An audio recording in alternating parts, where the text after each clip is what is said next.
Let's see what he said.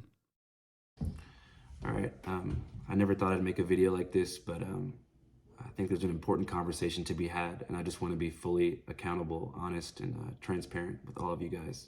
So I'd like to start by thanking every single person who's came out in the past week to speak about different ways in which my behavior has made them feel uncomfortable or pressured during a sexual situation, and to people who said that I've made unwanted advances and had a hard time with rejection. I'm sure this was not easy to do. It's never easy to speak out, and it was hard for me to hear as well, because to be honest with you, up until this point, I didn't even really realize that I had this pattern that had affected multiple people. I'd also like to apologize for my silence. I think that when this stuff first came out, I was in a state of denial and shock. I was, just riding the high from my movie that just came out, and then within 48 hours, I was denounced by my closest collaborators, and my name was printed in 40 different news outlets next to the words sexual misconduct, and I just kind of spiraled into a mental health crisis. I'm okay now, but I don't really think this is about me. This is about the people that I've affected. So I just want to express my complete sympathy, respect, and support for anyone who I've done wrong by. And I really want to do better and be fully accountable for everything that I've done. So that being said, I want to make a few things clear. I've always taken no for an answer. As far as consent, I've never overstepped that line. But I think I want to have a more nuanced and important conversation about power dynamics, pressure, and coercion. Because, like I said, I think for a long time, I was behaving in a way that I actually thought was normal. I thought that, going home from the bar alone made you a loser. I thought that persistence was a form of flattery. And I thought that, if at first somebody was reluctant, they're playing hard to get, just try harder. And if you think someone's feeling you, make a physical advance and see if they go with it. And I think that, especially I realized when so many young people, especially young men, rushed to defend me when this stuff first started coming out, that this type of sex pest behavior is normalized. And a lot of people think this stuff is normal when I don't think that it is. And I think that I want to be fully responsible for not having a fluid. This part is actually, people are saying that he's not like taking accountability. I understand where you're coming from with that. But I do think that this part is actually constructive, considering that he also recognizes his behavior was sex pest behavior.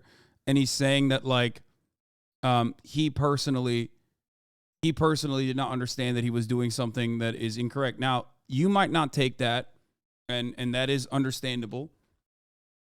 But that doesn't change the reality here. And what he is saying here is objectively true. And I think that it's important for him to say that. I don't know why he did not.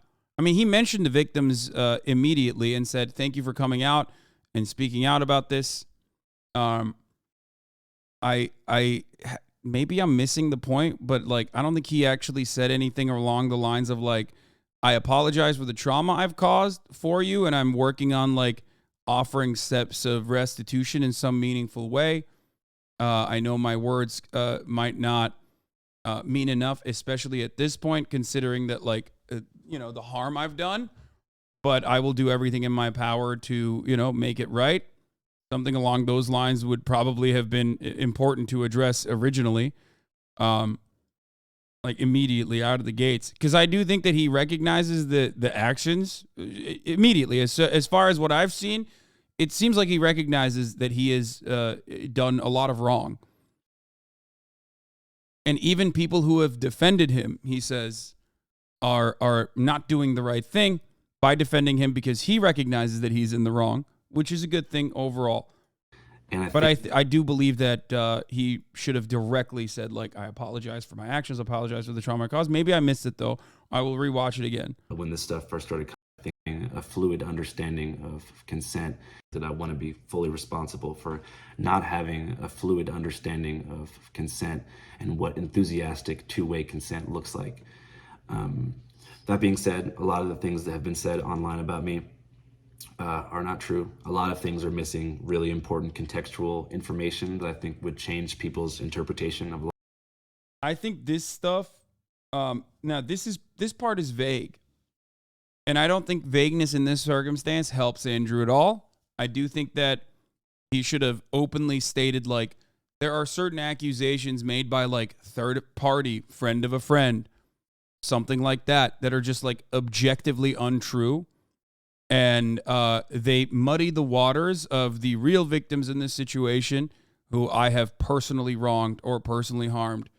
You know what I mean? Because I think that it was one of the first things that I saw, other than the like I said, firsthand accounts and actual allegations by people directly about how they felt like they were wronged, how they felt like they were assaulted, violated, whether it be their personal space or whether it be their experience with Andrew.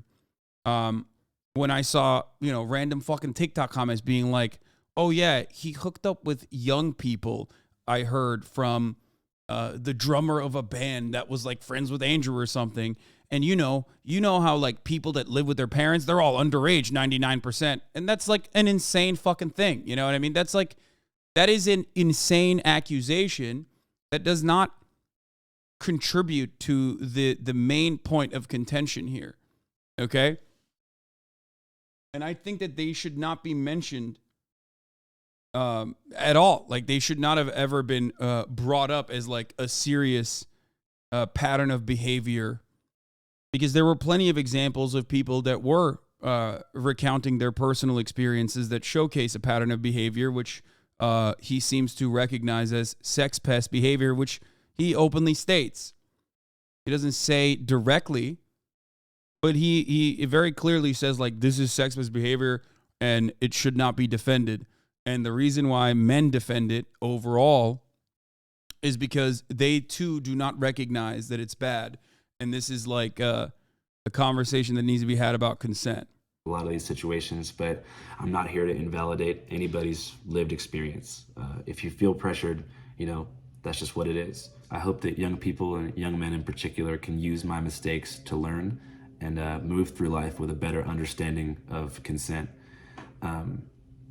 As far as what I have planned, I'm not really sure what comes next.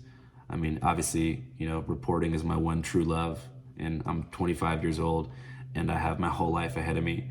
But I really think that I need to do some serious work on myself and figure myself out. So I'm going to start therapy sessions pretty much immediately.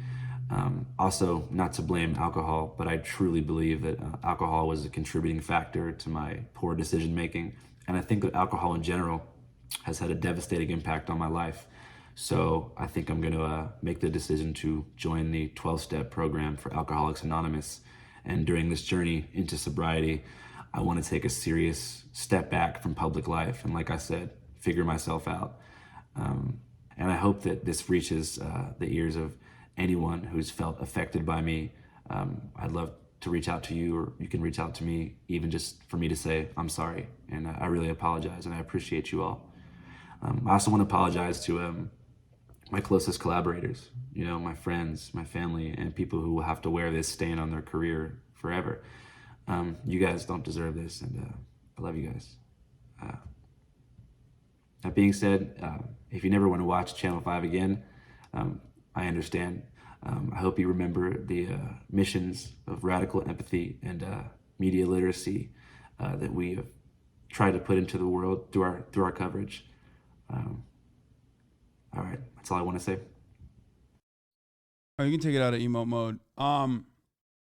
You can't say, I don't know what consent is. Thanks for coming out. Must be tough. That's a bullshit apology. I think he should have. No, he did apologize to the. He did apologize to the girls. He didn't just apologize to his homies, but other girls. But I think the fact that a lot of people are still having a hard time with that is because he did not make that. He did not communicate that clearly. I think that should have been in the first part of it. Like that literally should have been the first part of it. This conversation should have started off at that point. Other than that, like, I think other than that, I don't know. I mean, it's good that he doesn't blame the alcohol, but I think it could have been better left that part out. Yeah, I think it also partially plays into him saying that, like, he wants to become a better person. And that's another aspect.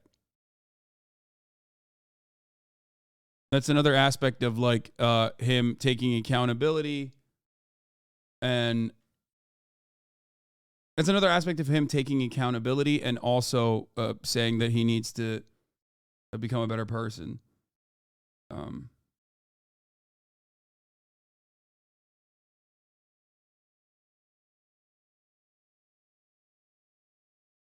Like an actionable improvement. Yeah. Ultimately, what's the point of making an apology video for the best of your ability when 90% of people are just going to shit on you for it? I mean, if you truly feel like you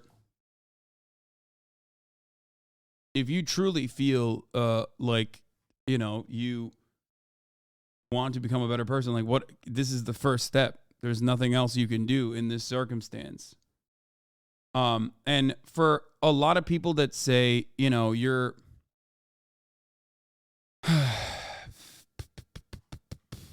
a lot of people will say, this is not good ultimately. And it's true because his actions are still, his actions are still the main point of, the main problem.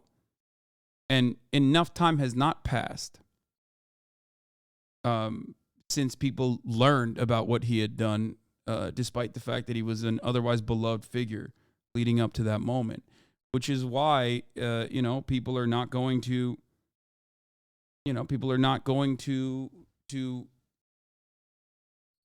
read this with any kind of shareability because, like, he doesn't have, he hasn't done anything.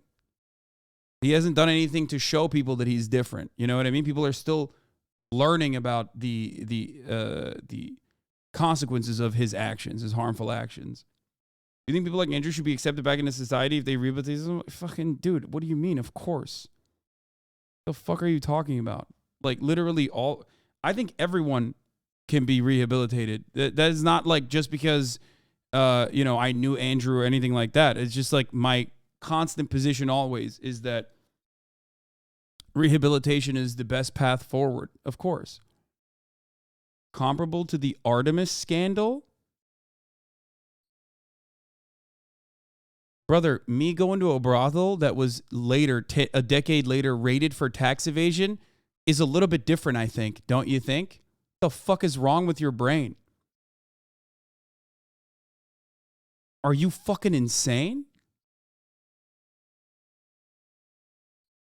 I think he should have differentiated. I'm being as charitable as humanly possible here. I think one thing he should have talked about. One thing he should have definitely talked about was like, not left it vague here when he's talking about like, oh, well, there's a lot of stuff about me that like, if you heard context, it would be different. That is left vague, and I think that does a disservice to if his goal is to ultimately say like, I fucked up, I did something wrong, I did it wrong a lot. Here are the reasons for why I did it. Not that it matters. What matters is like the victims. What matters is the trauma. And then after that, if he said like, there's also additional things that people have said, like third-party accounts, stuff like that are completely irrelevant to the conversation, takes away from the conversation that should be had. I think that would have been better. He should have like very clearly communicated exactly what he was talking about, like exactly what he means is like, what he is saying is like the fake bullshit. But overall, I think it's a decent apology, even though it should have had a much better emphasis on the victims and their trauma and his actions and what it caused. But normies will eat this up most likely. I think what he should have done, though, however, I mean, it's decent because stop sending me that fucking Reddit link, dude. Shut the fuck up. You're drama farming, okay? Stop.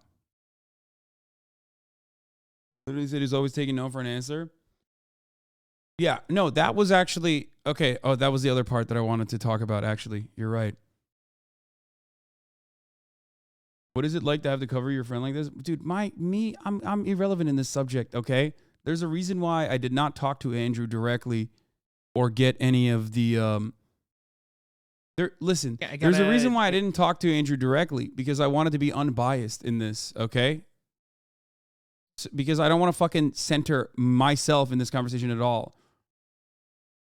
The thing that was another part of it that was wrong. You're right. I forgot to mention that. That was when he says I never took no for I always took no for an answer. What he basically is stating when he said, and here Normie Jesus also agreed. So there you go. That's, you know, you're always gonna fucking get a better understanding of what normies are gonna think about this. But ultimately, it doesn't matter. Look. What he meant is that he's like never raped anyone. I think that's what he's basically trying to state, because all of those stories, like the other accusations that came out, with the exception of the second one, where the second accusation stated that he like grabbed her hand and put it on his like junk and shit. That one is sexual assault. Okay, that is sexual assault. Like that's you're taking someone who's saying no. And you know, getting them to do something that they don't want to do that's sexual, a sexual act.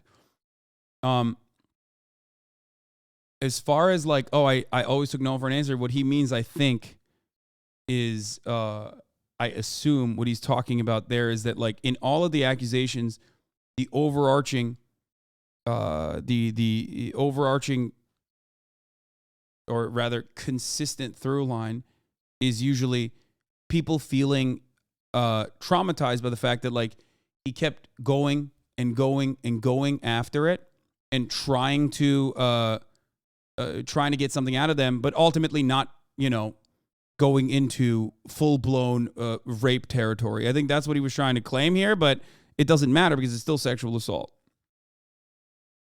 He says he always took no for an answer except when the no wasn't hard enough, I guess. Yeah, that's true. Exactly.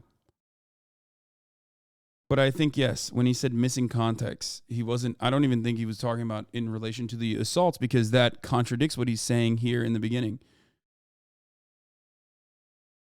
Well, the video might be lackluster, him taking accountability, making steps, or at least saying he is about as good as you can get right now. There's ways for the victims and him to heal, and this is the first step. I don't think this will, I mean, I don't know. I don't know if this will help victims heal. But at this point, I think, like, he could have done a better job talking about, centering the victims in this circumstance, for sure. And I don't think he did it well enough. He didn't communicate it because there was too much vagueness there. And I think that there were numerous other accusations that were coming out as well. So him centering himself and not his actions necessarily, but more so like the people that he collaborated with or anything like that. Like, I don't think people he collaborated with care as much about being mentioned in this as trying to find a way to create a path for restitution. Does that make sense? Here I am, guys. No, I've already seen Ethan's take. We already watched it. Why does he deserve a charitable analysis? Just as charitable as possible earlier. I'm always going to give. I always offer charitability. My assessment is skeptical, no matter what happens, but that doesn't change my attitude overall about anyone and everyone that can be rehabilitated. I know that a lot of people do not expect that from me or assume that I'm not that way, especially people who do not agree with my overall takes or have seen fucking clips here and there. But yes, of course. That's not going to change in this circumstance. He further answered some people in the IG post, this Reddit link that is just replied with, not drama farming, it's just further context to his apology. Please don't ban me. As I've said before, in other instances of people doing like genuinely wrong things, harming others, only time will tell if someone is, doing the right things.